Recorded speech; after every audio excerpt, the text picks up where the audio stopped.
तो कैसे हैं आप सब और कैसी चल रही है आपकी तैयारी?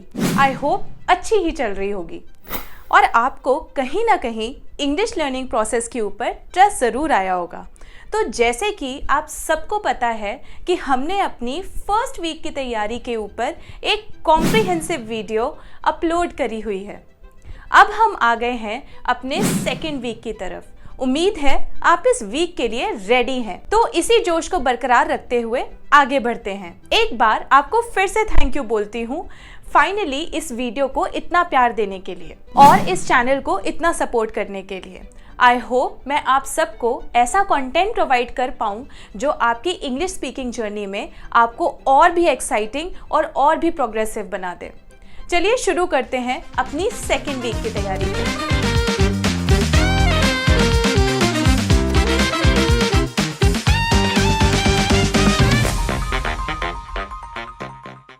जो चैनल पर नए हैं उन्हें मैं बता देना चाहती हूँ कि हम अपनी इंग्लिश लर्निंग के प्रोसेस में 4 स्किल्स के ऊपर फोकस करते हैं, जो है listening, speaking, reading and writing.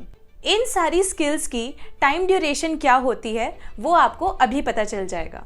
तो लिसनिंग आप 20 मिनट्स के लिए प्रैक्टिस करेंगे, स्पीकिंग आप 10 मिनट्स के लिए प्रैक्टिस करेंगे, रीडिंग को आप 10 मिनट्स करेंगे एंड राइटिंग को अगेन गेस व्हाट आप 10 मिनट्स करेंगे। So it's a 50 minutes challenge and it's a 30-day road map. So are you ready? If you are, come. चलिए आगे बढ़ते हैं अपनी सेकेंड वीक के फर्स्ट मॉड्यूल की तरफ, जो है लिसनिंग। तो सेकेंड वीक में लिसनिंग प्रैक्टिस करने के लिए आप कुछ ऐसी वीडियोस YouTube पर देखना शुरू करेंगे जिसमें आपको बहुत इंटरेस्ट है। जैसे मान लेते हैं कि आपको कुकिंग के बारे में जानना बहुत अच्छा लगता है और खाना पकाना भी बहुत अच्छा लगता है। वैसे मुझे सिर्फ खाना खाना पसंद है, पका कोई और लेगा। If it's not the same case with you, तो आइए जानते हैं कि आप इसे अपनी इंग्लिश लर्निंग जर्नी में कैसे यूज करेंगे। तो सपोज आप कोई वीडियो देख रहे थे जो कुकिंग के रिलेटेड है और उसमें कुछ वर्ड्स या सेंटेंसेस आए, जैसे कि first we will sauté the onions. है सॉटे? अब आप सोचेंगे ये किस बला का नाम है। तो ध्यान रखिए अभी इस वक्त आपके सामने वो वीडियो चल नहीं रही है, बट जब आप उसे YouTube पर देख रहे होंगे तो वो वीडियो आपके सामने चल रही होगी, और अगर वो आपके सामने चल रही होगी तो आपको सॉटे का मतलब जरूर दिमाग में आ जाएगा। वैसे sauté means to cook food quickly in a pan with a little oil, often until it's brown or soft। उम्मीद करती हूँ अब आपको इसका मतलब जरूर समझ में आया होगा। अब चलते हैं सेकंड सेंटेंस की तरफ। तो सेकंड सेंटेंस आया, for the best flavour mince the garlic finally. है मिन्स? अब ये मिन्स क्या होता है? So mince means to cut food into very small pieces. ध्यान रखिए सामने वीडियो चलेगी तो आपको जरूर समझ में आएगा। तो इस तरीके से आपकी वोकैबुलरी काफी इनहांस होते जाएगी। अब आप बोलेंगे कि मैम मुझे तो कुकिंग में इंटरेस्ट ही नहीं है, मुझे इसका कुछ समझ में नहीं आता। चलिए कोई बात नहीं, मान लेते हैं कि आपको जिमिंग में बहुत इंटरेस्ट है। तो अब आप कोई जिमिंग की वीडियो देख रहे हैं और वहां पर एक सेंटेंस आया, you can increase your endurance by doing this exercise. है एंड्योरेंस? अब ये क्या होता है? तो देखा आपने, इस तरीके से वोकैब एनहांस हो गई। So be it any video that you watch on YouTube in English, you will increase your vocabulary, increase the word list in your brain, maybe one way or the other। चलिए endurance का मतलब सीख लेते हैं। Endurance का मतलब होता है कि आप कितनी देर तक एक ही चीज को कर सकते हैं विदाउट गेटिंग टायर्ड। चलो ये भी मान लिया कि आपको जिम की वीडियोस देखना भी बिल्कुल पसंद नहीं है। शायद हो सकता है कि आपको आर्ट एंड क्राफ्ट की वीडियोस देखना बहुत पसंद हो। तो आप एक वीडियो आर्ट एंड क्राफ्ट के ऊपर देख रहे थे जिसमें एक सेंटेंस आया, first you need to set up your canvas on an easel. अब ये ईजल किस बला का नाम है? तो ईजल का मतलब है एक ऐसी चीज जिसमें आप अपना कैनवस या स्केचिंग पेपर सेट करते हैं so that you can draw. इस तरीके से आपकी ब्रेन की मेमोरी में वर्ड्स फीड होने स्टार्ट हो जाएंगे इंग्लिश के, जो आप अपनी डेली कॉन्वर्सेशंस में यूज कर सकते हैं। तो देखा आपने कैसे आप अपनी इंटरेस्ट की वीडियोस देखकर भी इंग्लिश एनहांस कर सकते हैं। बस एक बात याद रखिए कि देखना आपको ये इंग्लिश में ही है, नो चीटिंग। चलो मैम ठीक है, हमने लिसनिंग तो 20 मिनट्स प्रैक्टिस कर ली, अब नेक्स्ट मॉड्यूल की तरफ बढ़ें। तो नेक्स्ट मॉड्यूल की तरफ भी जरूर बढ़ेंगे, रुकिए जरा, सब्र करिए। तो रुको जरा, सब्र करो, बोला धक्का मुक्की नहीं कर। तो स्पीकिंग जो हमारा सेकेंड मॉड्यूल है उसे आप 10 मिनट्स प्रैक्टिस करेंगे। लिसनिंग को आपने 20 मिनट्स प्रैक्टिस किया था, याद है ना? तो इस 10 मिनट्स में स्पीकिंग के मॉड्यूल में आप अपनी दोस्ती का टेस्ट करेंगे। कैसे, अभी बताती हूँ। मतलब आप अपने ऐसे friend, uncle, aunty, brother, sister से बात करेंगे जो थोड़ी बहुत बात आपसे इंग्लिश में कर सकें, या फिर थोड़ी बहुत इंग्लिश जानते हो, या फिर उनके पास इतना टाइम हो कि वो आपके लिए वो 10 मिनट्स निकाल सकें। देखिए, अगर किसी दोस्त ने आपके लिए 10 मिनट निकाल लिए और रोज आपके साथ प्रैक्टिस करी फॉर अ वीक, तो समझिए उसकी दोस्ती पक्की है। और अगर नहीं तो अभी के अभी इस दोस्ती का काम तमाम करिए। देखिए, अगर आपको इंग्लिश बोलनी सीखनी है या फिर कोई भी लैंग्वेज बोलनी सीखनी है तो उसका सिर्फ एक ही रूल है एंड ओनली रूल है कि उसे आप बोलिए, टूटी फूटी जैसे भी, बस बोलिए। और ये शर्म अपने दिमाग से बिल्कुल हटा दीजिए कि कोई आपको जज करेगा। याद रखिए, जो आपको जज करेगा वो खुद जज होने से डरता है, इसलिए उसने अभी तक कोई ट्राई नहीं करी। आप ट्राई कर रहे हैं, आप उससे आगे हैं। चलिए ये भी मान लेते हैं कि आपके पास ऐसा कोई भी नहीं है जिससे आप इंग्लिश में बात कर सकें। जो मेरे पास काफ़ी ज़्यादा स्टूडेंट्स की क्वेरीज आती हैं that we have no one to talk to in English. No worries, teacher हूँ, सॉल्यूशन के साथ रेडी हूँ। तो आइए इसका भी सॉल्यूशन बताती हूँ। एक ऐसा जुगाड़ पेश करने लगी हूँ जिसका नाम है स्पीक एंड इम्प्रूव AI। तो जैसा कि आपको पता है कि artificial intelligence is ruling the world, वैसे ही आप भी इस आर्टिफिशियल इंटेलिजेंस को यूज करेंगे in order to improve in speaking in English. इस स्पीक एंड इम्प्रूव AI का लिंक मैं आपको डिस्क्रिप्शन में डाल दूंगी और आप उसे यूज कर सकते हैं in order to improve your English. कैसे, आइए स्क्रीन पर चलते हैं। आपको कुछ नहीं करना, सिर्फ गूगल पे जाना है और टाइप करना है स्पीक एंड इम्प्रूव AI। तो जैसे ही आप सर्च पर क्लिक करेंगे वैसे ही आपको सेकेंड या third link speak and improve का दिख जाएगा। तो चलिए इसे क्लिक करते हैं। अब आप देखेंगे कि जैसे ही हम इसे क्लिक करते हैं वैसे ही एक रोबोट सा खुल जाता है। तो क्योंकि मैं इसमें लॉगिन कर चुकी हूं तो इसलिए ये पेज खुला है। आपने इसमें लॉगिन नहीं किया होगा तो आपको कुछ रेलेवेंट इन्फॉर्मेशन इसमें भरनी है और उसके बाद आप इस टेस्ट को ले सकते हैं। तो जैसे कि आप देख सकते हैं कि ये AI आपसे कुछ क्वेश्चंस पूछेगा, तो ये बिगनर टू एडवांस लेवल जाएगा। तो आप भी वैसे ही इस टेस्ट को लेते रहेंगे। जैसे कि यहाँ पर फर्स्ट लेवल है क्वेश्चंस पूछने का। So let's start speaking now. Where are you from? So the AI asked, where are you from? Let's speak. I am from Chandigarh.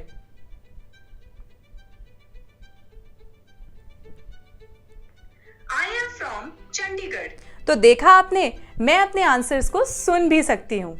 तो वैसे ही कुछ 8 क्वेश्चंस ये आपसे पूछेगा और उसके बाद आपको नेक्स्ट लेवल पर लेकर जाएगा।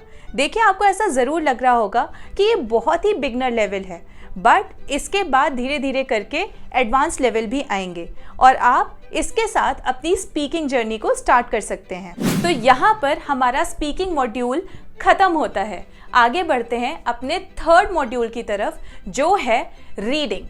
इससे पहले कि हम अपने थर्ड मॉड्यूल की तरफ आगे बढ़ें, इस वीडियो को लाइक करिए और इस चैनल को सब्सक्राइब करिए।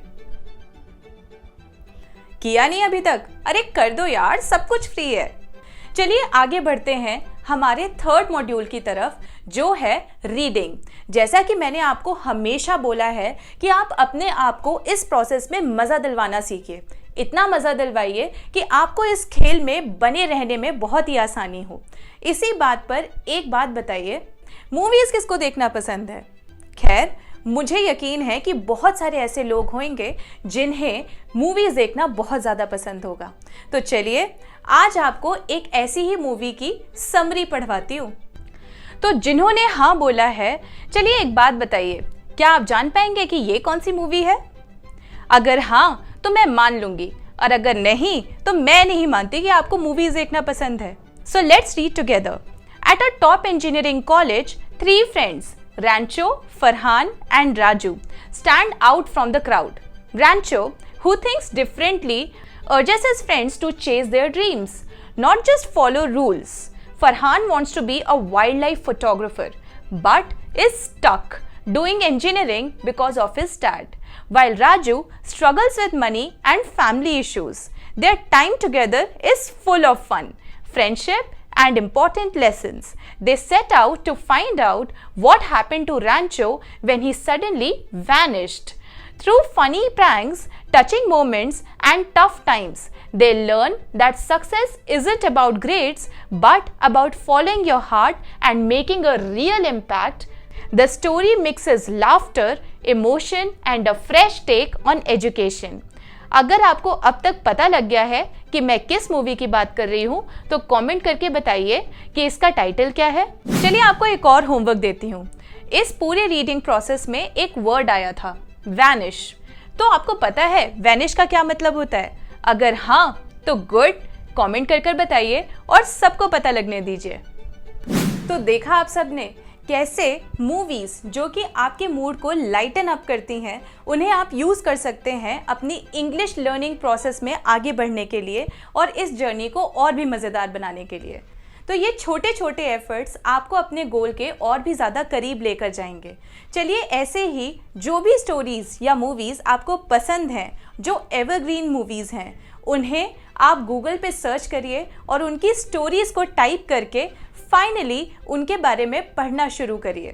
देखिए ऐसे बहुत सारे लिंक्स हैं जो आपको इन मूवी की समरीज प्रोवाइड करेंगे, तो आपको सिर्फ उन मूवीज की समरीज को पढ़ना है। It will be very interesting for you to read and it will help you in this process. चलो जी, रीडिंग भी प्रैक्टिस हो गई पूरे 10 मिनट्स के लिए। तो और आगे बढ़ें, आगे चलते हैं 4th मॉड्यूल की तरफ, जो है राइटिंग। राइटिंग को भी आप 10 मिनट्स प्रैक्टिस करेंगे। इस 10 मिनट्स की प्रैक्टिस में क्या करना है, कैसे करना है, सब कुछ बताने लगी हूँ। तो पहले तो आप रीडिंग के लिए कुछ चीज़ें पढ़ना शुरू करेंगे। सपोज आपने एक टॉपिक उठाया, ग्लोबल वार्मिंग। ग्लोबल वार्मिंग के बारे में आप 2 to 3 मिनट्स पढ़ेंगे। जो भी आपको इंटरनेट पे मिलता है, गूगल पे मिलता है, उसे पढ़ना शुरू करिए। जब आप इसे पढ़ेंगे तो कुछ चीज़ें तो दिमाग में जाएंगी और कुछ चीज़ें सर के ऊपर से जाएंगी। अरे कोई बात नहीं, ऐसा होना बहुत नॉर्मल है। तो अगर आपके साथ ऐसा होता है, just go for it even then. जब आप ऐसा कर रहे होंगे तो कुछ ऐसी चीज़ें होंगी जो आपके सबकॉन्शियस ब्रेन में रह जाएंगी। तो उन्हीं चीज़ों को यूज़ करके आपको बाद में लिखना शुरू करना है after 2 to 3 minutes. So let's read an article on global warming first. जैसे कि आपको पता है कि ग्लोबल वार्मिंग एक ऐसा टॉपिक है जो आज हम सबको पता होना चाहिए। Global warming and climate change is something that you all should know. So let's read a small article on global warming. Global warming means that Earth is getting hotter. This happens because of gases like carbon dioxide and methane. These gases trap heat from the sun and make the planet warmer.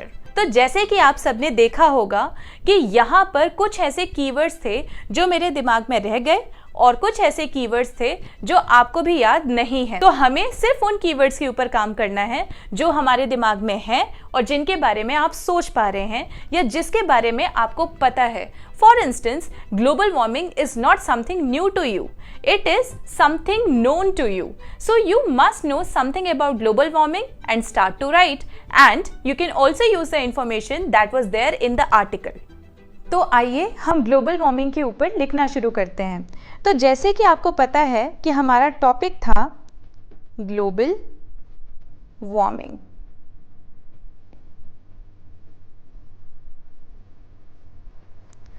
तो global warming में आपको कुछ ना कुछ की terms ज़रूर याद होंगे। जैसे कि ग्लोबल वार्मिंग में उस एक्सट्रैक्ट में बात चल रही थी गैसेस के बारे में। क्या आपको याद है वो गैसेस कौन सी थी? चलिए मैं बताती हूँ। It was carbon dioxide and methane. फिर उसके बाद जैसे जैसे हम आगे बढ़े तो उन्होंने पॉल्यूशन की बात करी, और फिर पॉल्यूशन के बाद उन्होंने कुछ मेल्टिंग ऑफ आइस की बात करी थी। So let's write melting of ice.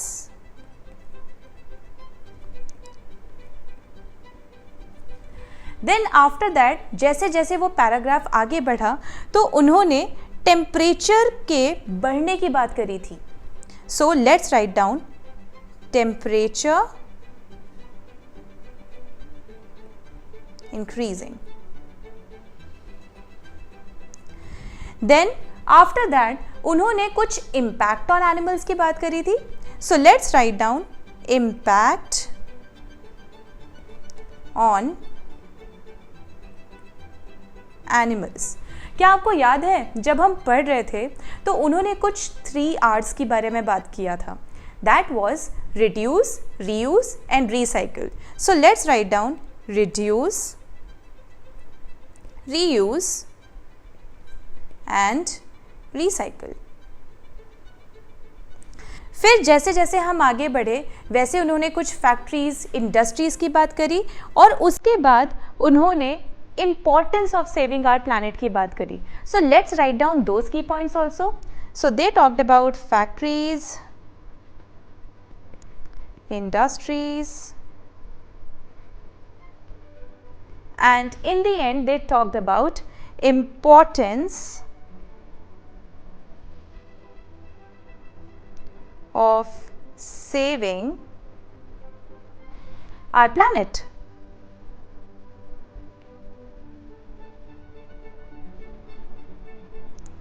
Well अब क्योंकि आपने ये की टर्म्स लिख लिए हैं तो आपके लिए कितना इजी हो जाएगा इन की टर्म्स को यूज़ करके फाइनली एक पैराग्राफ फ्रेम करना। ठीक वैसे ही आपको ये पैराग्राफ फॉर्म करना है बाय यूजिंग दीज की टर्म्स। और एक बात हमेशा याद रखिएगा, क्योंकि आप ये अभी सुन रहे हैं तो आपको हो सकता है कि थोड़ा सा कंफ्यूजिंग, थोड़ा सा डिफ़िकल्ट लगे, पर जब आप ये करने बैठेंगे तो आपको ये ज़रूर समझ में आएगा कि किसी हद तक आपने अपनी राइटिंग स्किल्स को ज़रूर इन्हांस कर लिया है। तो चलिए आज खुद से एक प्रॉमिस करिए कि ये राइटिंग प्रैक्टिस आप ज़रूर करना शुरू करेंगे और अपने दिन के 10 मिनट ज़रूर राइटिंग को देंगे।